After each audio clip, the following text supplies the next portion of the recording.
This channel does not promote any violent, harmful, or illegal activities. All content provided by this channel is meant for an educational purpose only. যত দিন যাচ্ছে বিশ্বব্যাপী চাহিদা বাড়ছে multi barrel rocket লঞ্চার্স বা MBRL এর।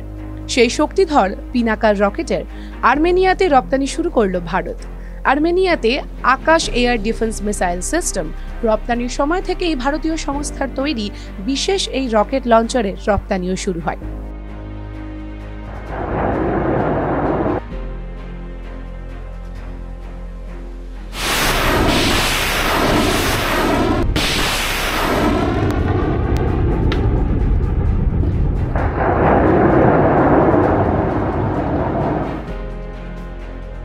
ANI এর প্রতিবেদন অনুসারে প্রতিরক্ষা মন্ত্রক সূত্রে খবর, আর্মেনিয়াতেই প্রথম Pinaka multi barrel rocket launcher system রপ্তানি শুরু হয়।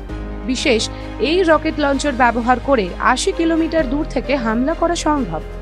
দীর্ঘ টানাপোড়েনের পরে ২ বছর আগে ভারতীয় সংস্থা ও আর্মেনিয়ার মধ্যে এই সব অস্ত্র রপ্তানির চুক্তি হয়েছিল।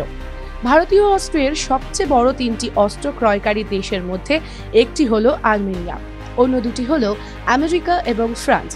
দক্ষিণ পূর্ব এশিয়া এবং ইউরোপের বহু দেশ অত্যাধুনিক পিনাকা রকেট লঞ্চার কিনতে আগ্রহী বলে খবর। ভারতীয় সংস্থাও তাই উৎপাদন বাড়ানোর দিকে নজর দিচ্ছে।